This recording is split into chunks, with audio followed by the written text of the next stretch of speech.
붓다 신방에 오신 것을 환영합니다. 지난주에는 그 시달다 대자께서 이제 그 천묘에 가셔가지고 천신들께 이제 그 훌륭한 그런 성자로서 성장하시기를 바로 기원하는 그런 이제 천묘제를 지내는 과정을 말씀을 드렸고요. 이제 오늘서부터는 이제 그 부처님께서 7살이 되셔가지고 이제 그 태자로서 책봉이 되는 그런 의식, 그리고 또 그 태자로서 갖춰야 될, 그러니까 우리 서가모니 부처님께서 4월 8일 생이잖아요. 그러니까는 서가모니 부처님은 8살에 학교를 가셔야 될 분이에요. 그죠? 우리나라 기준으로 하면. 그래서 이제 부처님께서 7살이 되셔서 이제 그 태자로다 책봉을 하는 그런 과정서부터 이제 그 교육에 들어가시는 그런 과정을 이제 말씀을 드리겠습니다. 부처님께서 이제 그 7살이 되니까 그 신하분들께서 이제 그 정반왕께 간청을 드려요. 이제 우리 부처님 그 왕자님도 이제 7살이 되셨으니까 이제 태자로서 정식으로 책봉을 해야 되지 않겠냐. 그래가지고 이제 그 간청을 드리니까는 정반왕께서 그것을 이제 수용하셔가지고 그래, 그러면은 이제 날짜를 잡아라. 날짜를 잡아서 어떻게 이제 행사를 할 건지 그것을 의논을 해서 올려라. 그래가지고 이제 올립니다. 그래서 그걸 이제 관정식이라고 하거든요. 관정식이라고 그러는데 이 관정식의 기록에 의하면 2월 8일 날로다가 기록이 되어져 있어요. 근데 아이러니하게 그 2월 8일 날이 나중에 부처님 출가제일이 2월 8일이에요. 약사제일이지만은 8일 날이 약사제일이기도 하지만은 2월 8일 날이 부처님의 그 출가제일이신데 그날 이제 관정식을 하신 걸로다가 그 아이러니하게 이렇게 날짜가 그렇게 맞아 듭니다. 그래서 7살이 되니까 그렇게 이제 관정식을 하는데 그때는 이제 사해에 물을 떠다가 우리도 그 이래 보면은 왜 어떤 남과 북이 무엇을 할 때 보면은 백두산의 흙과 또 이렇게 남한의 흙을 합치는 지난번에 그 나무를 심을 때도 북한의 흙과 우리나라의 흙을 같이 그 기념 식수를 할 때 보면 썼잖아요. 그거 마찬가지로 그 이제 바닷물을 그렇게 이제 관정식을 할 때 보면 사해의 바닷물을 길어다가 그러다가 그것을 이제 섞어서 이렇게 이제 그 머리에다가 이렇게 붓는 그런 의식을 이래 합니다. 거기에 이래 보면은 그 바닷물 같은 경우에 보면은 부처님법을 바다에다 비유를 하거든요. 부처님법을 바다에다 비유를 합니다. 그래서 그 바다에도 보면은 그 저기가 있어요. 바다만이 가지고 있는 특징이 있습니다. 가장 깊죠. 또 가장 넓고 깊습니다. 그 바다의 특징이. 그리고 부정불감, 늘어나지도 않고 바다가 넘쳤다 소리 못 들어봤잖아요. 해일이 일어난 것 말고는. 부정불감, 줄지도 않고 늘지도 않으며 또 짠맛이 동일하고 바닷물은 짠맛이 동일하며 모든 그 높이의 기준을 바닷물에서 잡아요. 해발 그러잖아요. 그래서 그 해발을 그렇게 기준을 잡듯이 그 바다가 가장 클 수 있는 것은 가장 낮기 때문에 가장 클 수 있는 것이거든요. 높으면 바다가 저렇게 클 수가 없어요. 마찬가지로 우리 불자님들께서도 내가 하심을 했을 때에 내가 가장 그 드러나는 것이고 내가 하심을 했을 때 내가 훌륭해지는 것이거든요. 나를 낮췄을 때에. 그래서 그 우리가 절을 하는 의미도 나의 몸을 가장 낮게 바닥에다 까는 것이 또 상대방의 가장 낮은 곳에다가 내 가장 높은 이마를 갖다가 대는 것이거든요. 절이라고 하는 것이. 그래서 우리가 그 예배 그러잖아요. 우리가 예배 그랬는데 실질적으로다가 이게 불교 용어예요. 예배라는 말이 지금 어느 종교 집단에서 사용을 하지만은 예도 예자에다 절배자거든요. 절을 하면서 예를 갖춘다 그래서 예배라고 그러거든요. 그러니까 어느 집단 모양 그렇게 절 자체를 무시를 해버리면서 자기가 예배라고 하는 것 자체는 그것은 안 맞는 거죠. 어원에도 안 맞습니다. 그래서 그 예배라고 하는 것은 전통적인 우리 불교 용어예요. 그랬듯이 우리 그 바다가 그렇게 넓고 깊은 것에 우리가 반영을 해서 우리 불자분들이 반영을 해서 내가 har심을 할 수 있는 계기를 삼고 또 그 짠맛이 평등하다고 했는데 그것은 우리가 있는 사람을 대하든 없는 사람을 대하든 내가 중도 사상으로 대할 수 있는 그러니까 이것이 시작이 뭐냐면 아까 말씀드렸듯이 나라고 하는 1%예요. 그래서 그 가난한 사람을 대하든 아니면은 진짜 있는 사람 권위가 높은 사람을 대하든 천한 신분의 사람을 대하든 내가 평등할 수 있어야만이 진정한 불자고 그래야만이 수행하는 사람으로서 기도하는 사람으로서의 그 맞는 것이 아닌가 싶습니다. 그래서 바다의 그 평등한 짠맛 그것을 가지고 중도 사상에다가 한번 이렇게 맞춰보세요. 우리 불사님들께서도. 그리고 나서 그 자정 능력이 있거든요. 바닷물은 자정 능력이 있어요. 오염된 것을 다 갖다 버리는데도 그것이 자정이 정화가 되거든요. 그와 마찬가지로 우리 불자님들께서도 수행을 하고 정진을 해서 나의 몸속에 아직도 남아있는 그거는 악이라든가 아직도 남아있는 중생심이라든가 이것을 우리 스스로 정화를 할 능력으로다가 바꾸면 될 것 같아요. 기도 정진을 해서 스스로 정화될 수 있는 내 자신을 정화시킬 수 있는 그런 쪽으로 바꾸면 되고 그리고 나서 이 보면은 부정불감이잖아요. 아까 말씀드렸듯이 늘지도 않고 줄지도 않고 그래서 이것은 그 악한 것은 맞고 선한 것은 우리가 증장시킬 수 있는 그래서 그런 계기로다 이렇게 삼아서 바다의 그리고 이제 바다의 특징 중에 또 하나가 칠보가 그 속에 들어 있습니다. 많은 보물이. 그래서 그 우리가 용왕 기도를 할 때도 보면은 그런 내용이 나오잖아요. 백곡 일이 해중수.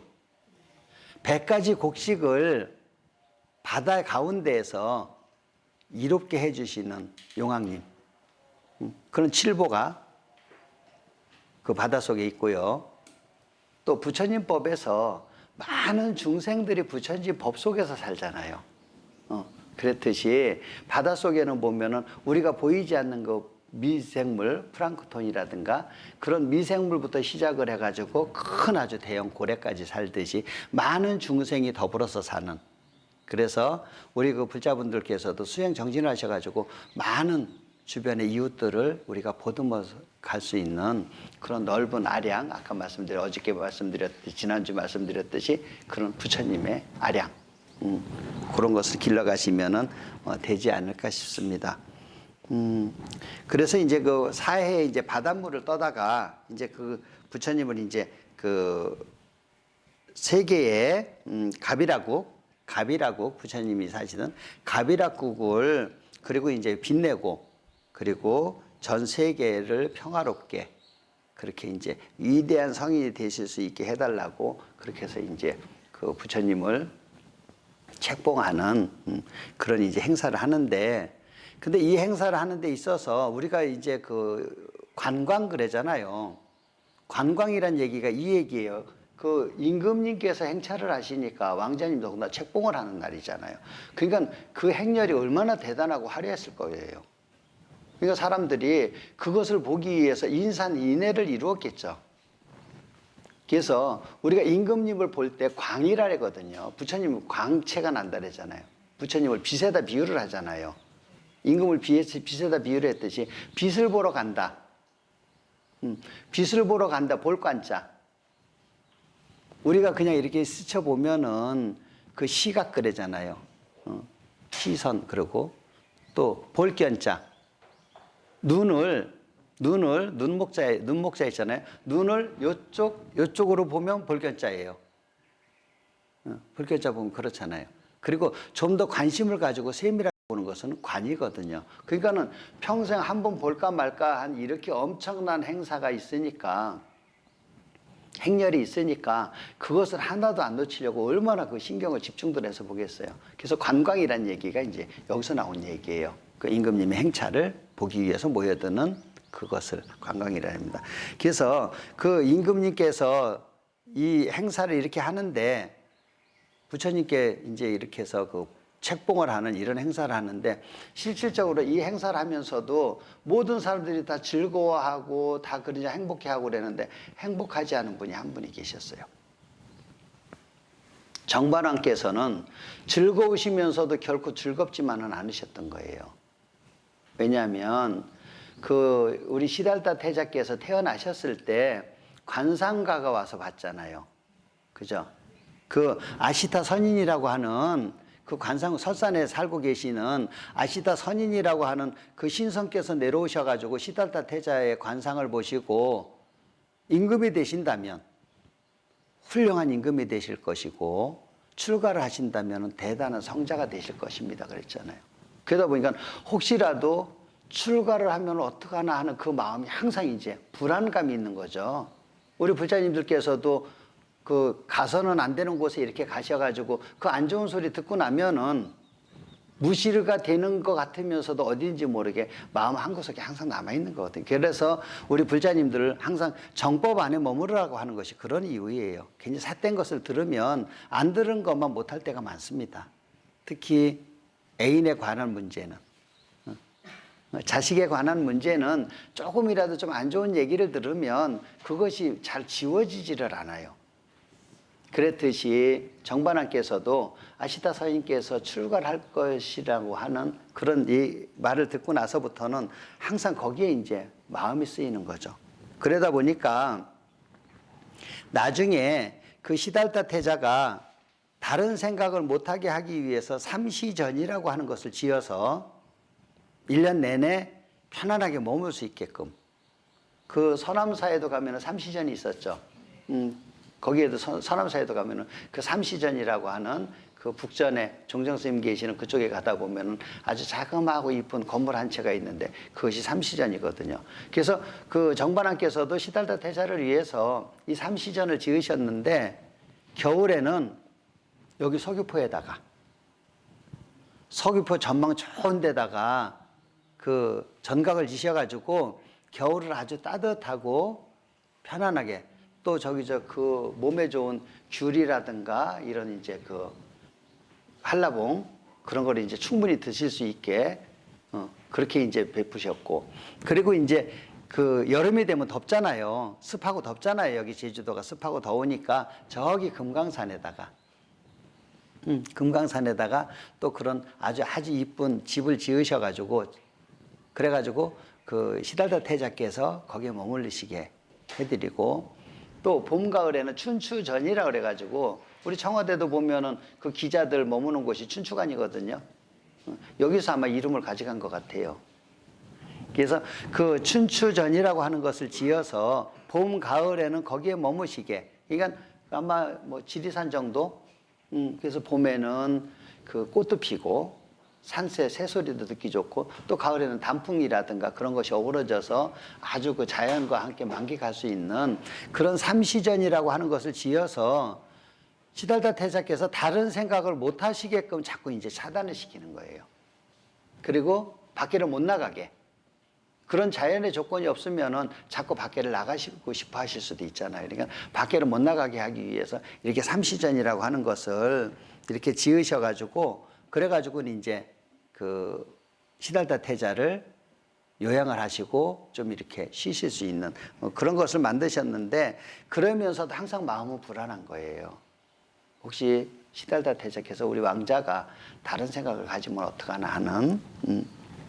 그래서 그 본생경에 보면은 그렇게 이제 2월 8일 날 그 이렇게 관정식을 했다고 하는 그런 내용이 이래 나옵니다. 그러다 보니까 이제 거기에 이제 엄청나게 많은 사람들이 이제 모여들어서 그 관정식을 보기 위해서 엄청나게 이제 많은 사람들이 이제 모여들어 가지고 그래가지고 이제 그 구경을 하는 그래서 이제 그 관정식을 이렇게 하러 가는데 우리 그 역사적으로도 이래 보면은 그 화성에 화성에 그 행차를 하는 그런 모습을 보면 엄청나게 많은 깃발이라든가 또 이제 번이라고도 하거든요. 그 번이라든가 그리고 이제 거기에 보면 이제 봉황이 그려져 있는 번 내지는 또 이제 그 뭐 코끼리가 그려져 있는 번이라든가 여러 가지를 이렇게 했는데 이 봉황 같은 경우는 우리 그 부자님들께서도 다 아시다시피 사령 동물 중에 하나예요. 4가지 신령스러운 동물. 봉황, 용, 기린과 거북이.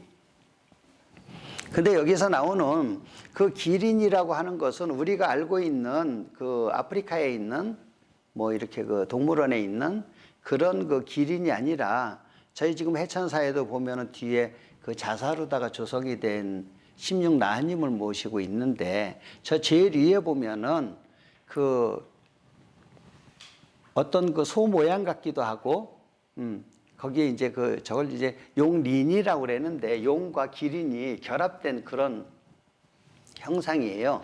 그래서 저기에서 얘기하는 그 기린이라고 그러는 것은 제가 제일 좋아하는 그 대목 중에 한 대목이 우도 금강사에 그 들어가는 입구에도 돌에 보면 제가 이렇게 글을 새겨놨습니다만 우모린각이라고 하는 제 방에도 그 우모린각이라고 이렇게 그 조각을 해서 그 판을 걸어놨는데 우모린각이라고 하는 금강경의 그 오국의 그 오가해 중에서 나오는 내용인데 거기서 나오는 그 우모린각이라고 하는 것은 기린 린자인데 그것은 우리가 아까 말씀드렸듯이 그런 일반적인 기린을 얘기를 하는 게 아니라 용과 같이 봉황과 같이 상상의 동물이에요. 저기서 나오는 그래서 그 상상의 영수인데 신령스러운 동물인데 생초를 밟지 아니하고 또한 그 이 생물을 먹지 아니하고 머리는 이마는 그 이리를 담고 또 꼬리는 소를 닮고 그 발굽은 말을 닮은 상상의 동물인데 수컷을 기라라고 암컷을 린이라고 하는데 수컷을 봉이라고 암컷을 황이라 해서 봉황 기린이 되는 거거든요. 그 우리가 원앙도 수컷을 원이라고 암컷을 앙이라고 하잖아요. 그렇게 해서 암수가 맞아지듯이 여기서 얘기하는 그 우모린각이라고 하는 것은 수컷인 기한테는 뿔이 없다고 그래요. 그래서 옛날 그 고서에도 보면은 임금이 나라를 잘 다스려서 태평성대를 이루면 하늘에는 봉황이 날고 땅에는 기린이 나타났다고 하는 그런 기록들이 남아 있습니다. 그래서 거기에 나오는 기린이에요.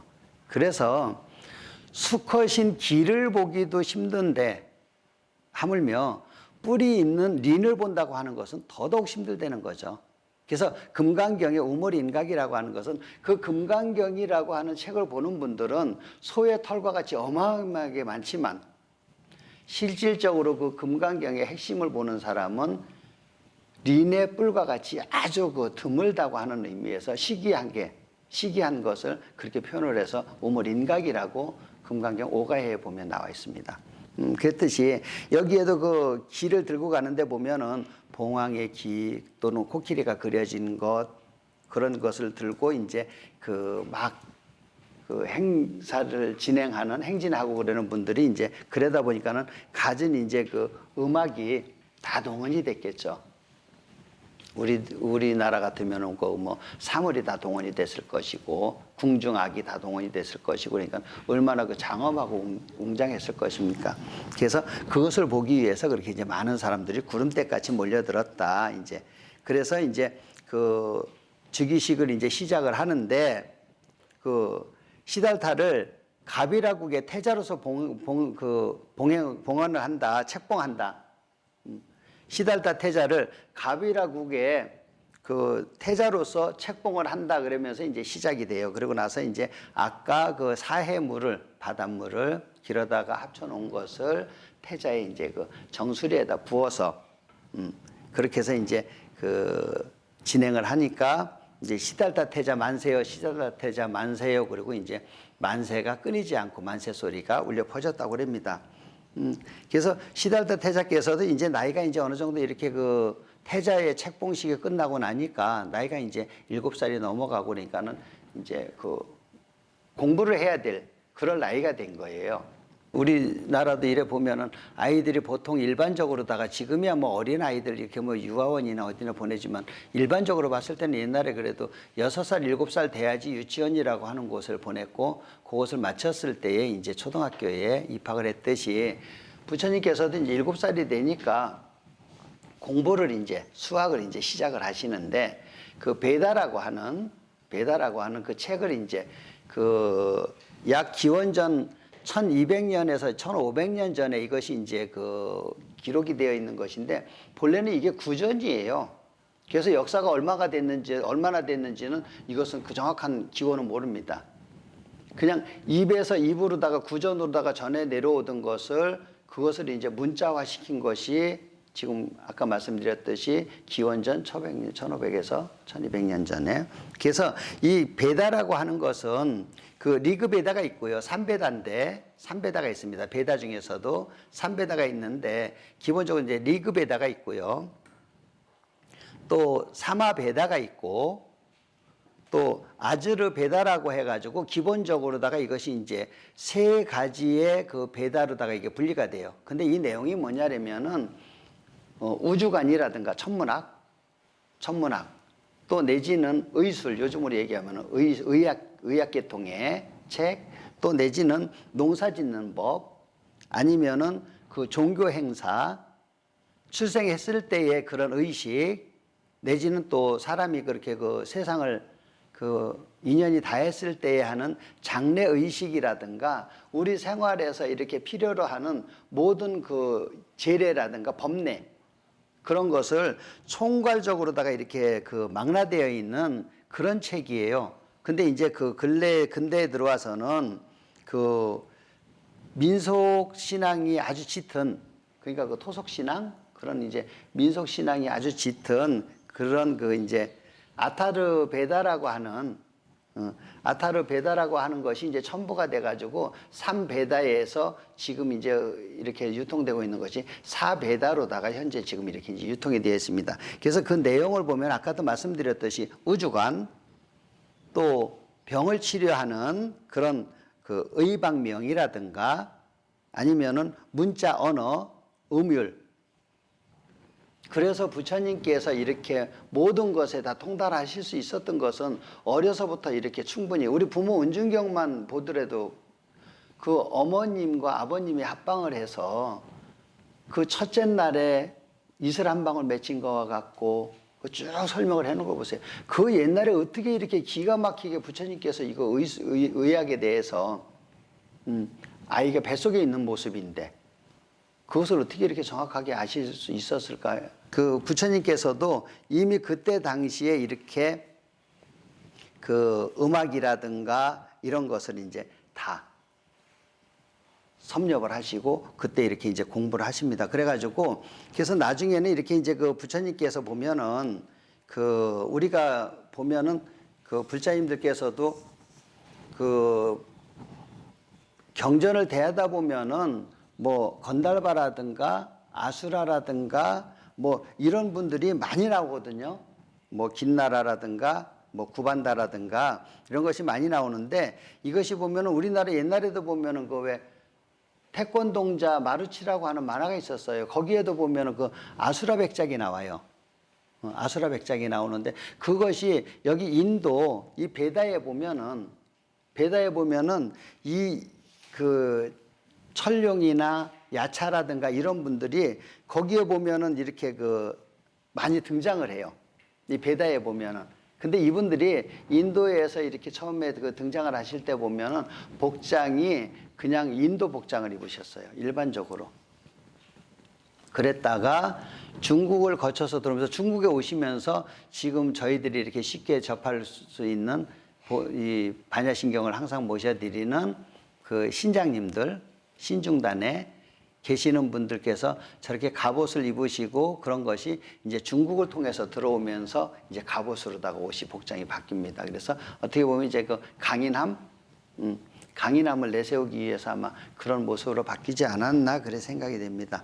그래서 이제 그 부처님께서도 그 시달타 태자께서도 이렇게 이제 또 다른 형제들하고 또 그 시달타 태자만 혼자 이런 그 공부를 하신 게 아니라 그 대신들 자제분들하고 그렇게 해서 이제 같이 이렇게 이제 그 학습을 익히고 그러시는데 그 중에는 그 삼촌이신 시달다 태자 삼촌이신 그 곡반왕 먼저 말씀드렸잖아요. 아버님이 정반왕이시고 그 다음에 백반왕이 계셨고 그 다음에 곡반왕이 계셨고 그 다음에 감로반왕이 계셨는데 사형제분이신데 세 번째 형제이신 그 곡반왕의 아드님인 제바달다가 여기서 같이 이제 부처님과 같이 수학을 해요. 그래서 나중에 이 제바달다가 상당히 강직했다고 그렇게 전해집니다. 강직하고 또 이렇게 그 열심히 수학도 공부도 열심히 했고, 근데 이분이 이제 그 특히 무예에 뛰어나셨던 모양이에요. 그래서 나중에 이제 그 부처님을 그 시기를 해서 어떻게 보면은 반란이죠.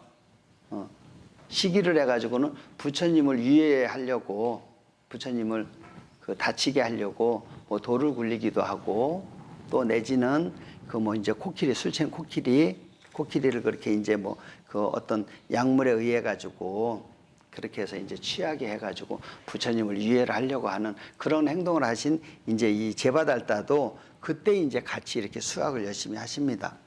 그리고 나서 이제 그 부처님께서 이제 나이가 수학을 다 어느 정도 하고 나서 15세 정도 되셨으니까 지금 우리나라로 얘기하면 대략 한 성인이 되니까 이제 그 우리나라에서도 이제 그런 게 이렇게 있습니다만은 봄에 이제 농사를 짓기 전에 마을 사람들이 이렇게 모여서 옛날에도 이렇게 보면은 뭐 국가대표께서 이제 그 대통령이 뭐 모내기 하는 데 가서 이렇게 같이 모두 심어주고 뭐 벼벨 때 보면은 먼저 나가가지고 이렇게 벼를 이제 먼저 벼주는 그런 의식이 있듯이 부처님 당시에도 이제 그런 인도에도 그런 의식이 있다 보니까 정반왕께서 이제 그 시달다 태자와 함께 동행을 해서 이제 태자가 되셨잖아요. 어차피 이제 그 나라를 이끌어 가실 그런 이제 태자로 다 책봉이 되셨기 때문에 그 정치라든가 나라를 이끌어가는 것에 대해서 이제 가까이 다가가서 익히셔야 되다 보니까 이제 같이 동행을 해서 춘경제라고 해가지고 그 밭가는 그 쟁기할 때 이자를 써요. 쟁기할 때 이자를 썼는데 거기 가서 이제 밭가는 그런 것으로 이제 나갔는데 밭을 가는 것을 옆에서 이렇게 보니까 이제 임금께서 손수히 이제 그 밭에 들어가셔가지고 쟁기를 잡고 소각거는 쟁기를 잡고 이렇게 그 밭을 가는데 보니까 밭을 가는데 거기에서 흙이 이렇게 이제 갈아지면 그 속에 이제 벌레들이 나오잖아요. 그러면은 그걸 어떻게 알고 하여튼 따라다니는지 새들이 무수히 따라다녀요. 밭을 간다든지 논을 간다든지 경작을 할 때 보면은. 그래서 거기에서 나오는 벌레들을 새들이 무수히 잡아먹는 거예요. 그러니까 시달다 태자께서 그것을 딱 보고 너무 가슴이 아프신 거야. 자비심이 너무 넘치는 분이시다 보니까 저렇게 약한 것이 약육 강식인데 저렇게 약한 것이 저렇게 해서 결국은 다 죽어가는구나 싶어가지고 너무 마음을 아파하시는 거예요, 거기에. 그래서 그 벌레가 이렇게 그 새들이 벌레를 잡아먹고 막 그러는 거 보고 마음 아파하시면서도 그러면서 그 생존 경쟁이라고 하는 것이 이렇게 치열하구나. 그래서 한참 이렇게 그 행사를 하다 보니까 태자가 없어져 버렸어요. 태자께서 없어져 버리셨어. 그래가지고 그 태자가 어디가 있나 그러고 이래 보니까 나무 밑에 혼자 앉으셔가지고 입정해 드신 거예요. 명상 속에 들어 계시는 거예요. 그 약육 강식에 대해서 그 수수께끼를 풀기 위해서 저렇게 약한 자는 먹혀야 된다고 하는, 그래서 그 모습을 보고 너무 가슴이 아프시니까는 나무 밑에 앉으셔가지고 그냥 명상을 이래 하시는데, 그런데다가 또 소가 밭을 갈았잖아요. 소가 밭을 가는데 우리 옛날에 그 밭을 갈 때 보면은 한 번에 밭을 갈지를 않아요. 한 번은 이렇게 갈아놓고 그 다음에 또 반대로다가 갈고 몇 번을 왔다 갔다 하면서 갈아놓거든요. 그거와 마찬가지로 우리 불자님들께서도 수행을 그렇게 조급하게 생각을 하시지 마세요. 조급하게 생각하시지 마시고 차근차근 하다 보면은 나도 모르게 그것이 이제 서서히 이렇게 익혀지거든요. 서서히 그것이 이제 익혀지기 시작을 합니다. 그러니까 절대적으로 다 그걸 조급하게 이렇게 생각을 하시지 마시고 그날 열심히 정진하시다 보면은 어느 순간 나도 모르게 아, 이 자리에 왔구나 하는 것을 내가 느낄 때가 있습니다. 그런데다가 이제 그것이 다 끝나고 나니까 소를 잡아가지고 그걸 가지고 이제 잔치를 벌이는 거예요. 뭐 그 밭을 간 그 소를 잡지는 않았겠지만은 어쨌든 간에 그 행사가 끝나고 나면은 엄청난 그 잔치를 벌이잖아요. 음식 잔치를 벌이잖아요. 그러다 보니까는 거기에 이제 그 육류라든가 이런 것이 막 동원이 돼서 먹는 모습을 보고 부처님께서는 지금 저 밥 깔고 있는 저 소나 지금 저 음식이 되어서 저렇게 나와 있는 저 소나 뭐가 다를 바가 있냐. 그러니까 그것이 결국은 지옥 세계구나 하는 것을 깨달으신 거죠. 그래서 우리가 보면은 삼악도라고 그러잖아요. 지옥, 악이, 축생. 이것을 우리가 삼악도 그러잖아요.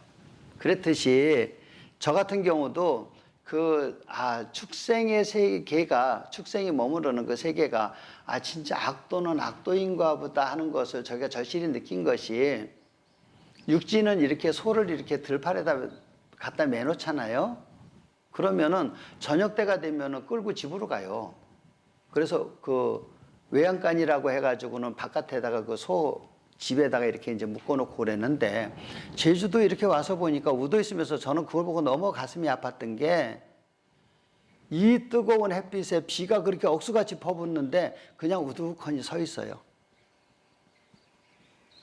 그 쏟아지는 비를 다 맞고 더군다나 이 그 우도나 이런 데 보면은 그 나무가 그렇게 그늘이 없습니다.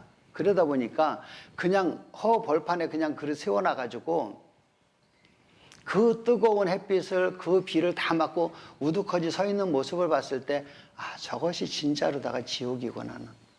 왜 부처님께서 축생계가 지옥이라고 하셨는지를 그 모습을 보고 절실히 저는 깨달았어요. 그래서 지나가면서 참 그 여름에 땡볕에 그 뜨거운 땡볕에 소한테다가 그 물 가끔 가다가 잘 길어다 줬었어요.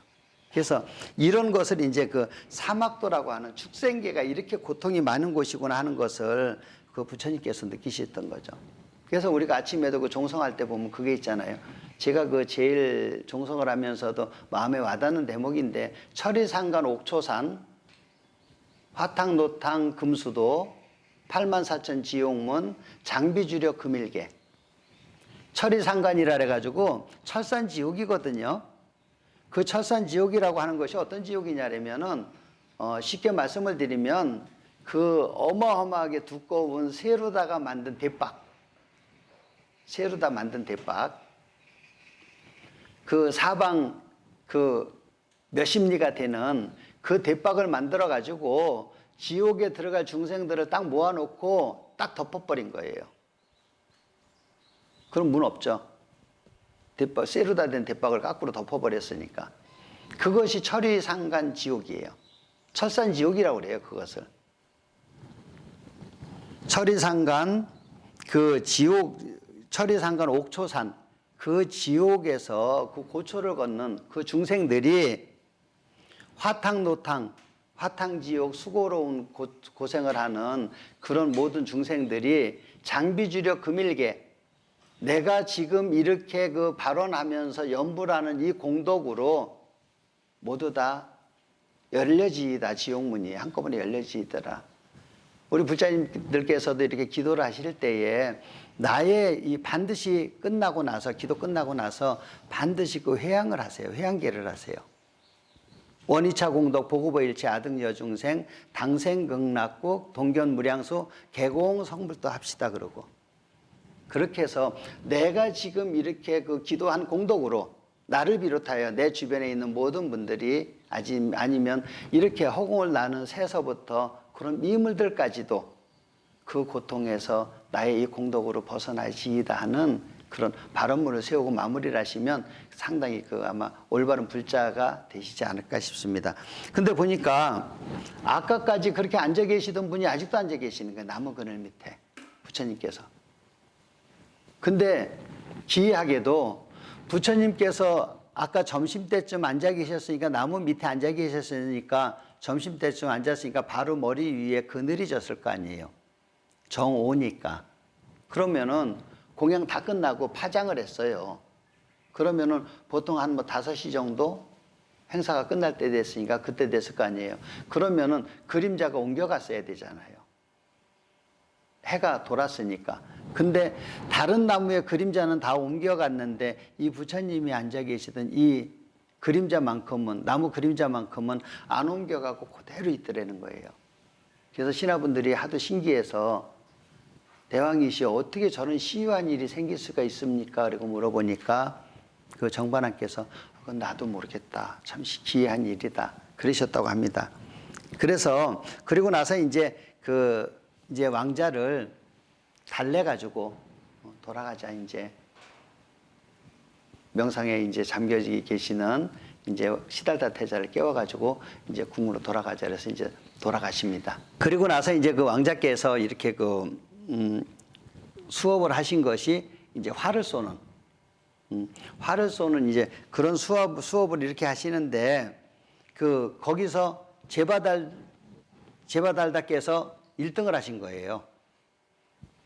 그 활을 쏘는데 제바달다께서 아마 그 무예에 아까도 말씀드렸듯이 무예가 뛰어나시고 힘이 이제 워낙 좋은 분이다 보니까 그 활을 쐈는데 백보 밖에서 이렇게 이제 북을 겹쳐놓고 활을 쐈는데 북을 통과를 해버린 거예요. 힘이 얼마나 좋아요, 화살이. 그리고는 이제 다음에는 그러면 이제 부처님께서 한번 시달다 대자께서 한번 쏴보십시오. 그러니까 시달다 대자께서 그 활을 쐈는데 북 몇 개를 겹쳐놓은 것을 다 뚫고 지나가서 그 화살이 땅에 떨어지니까 거기서 엄청난 샘물이 솟았다고 하는 그 화살이 박힌 그래서 그것을 화살 전자를 써서 전천이라고 화살 전자 샘천자 그래서 전천이라고 그렇게 이제 이름을 칭했다고 합니다. 그래서 우리가 그 일반적으로다가 그 화살을 이래 보면은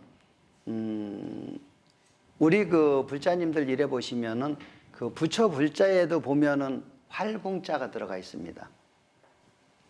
인변 뒤에 보면은 활궁자가 들어가 있어요. 활궁자가 들어가서 있고 거기 화살촉이 2개가 있습니다. 그죠? 화살촉이 2개가 있어. 그리고 그 앞에 사람 인자가 붙어 있습니다.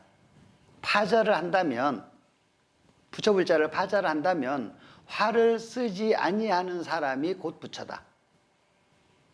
인변이 빠지면 아니불자하고 똑같이 부정사로 다 사용을 해요. 아니불자, 아닐미자, 아니불자 이거 다 부정사잖아요. 그랬듯이 인변이 빠지면은 그냥 불자로서 쓰는데 그거는 부정사예요. 그랬듯이 부처라고 하는 것은 활을 쓰지 아니하는 사람이 곧 부처다. 고로 살생을 하지 아니하는 사람이 부처다 그 얘기예요. 그래서 이 시달다 태자께서도 이렇게 해서 이제 활 쏘는 것도 연습을 하시고 그렇게 이제 훌륭하게 무예도 익히시고 그리고 이제 이렇게 하다가 제바달다가 이제 그 활을 허공에 새가 날아가니까 그것을 쏘아서 맞췄어요. 그것을 쏘아서 맞췄어. 그러니까 이제 부처님께서 그걸 보시고 너무 마음이 아프셨던 거라. 그래가지고 그것을 이제 이렇게 뽑아주셔요, 부처님께서. 뽑아주시고 또 이렇게 가다 보니까 그러니까 항상 어려서부터 이렇게 대립이 되셨던 것 같아, 두 분이. 그런 무예라든가 공부를 하는 데 있어서 사촌지간이잖아요. 사촌지간이다 보니까 보이지 않는 이런 경쟁심이 항상 이래 있었던 모양이야. 그래서 부처님께서 이렇게 가시다 보니까 큰 코끼리가 길에서 죽어가지고 거기에 길을 막고 있는 거예요.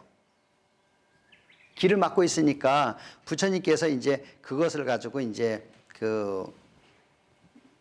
시달다 이제 제바달다가 그것을 치우려고 그랬는데 그게 잘 안 치워졌던 모양이에요.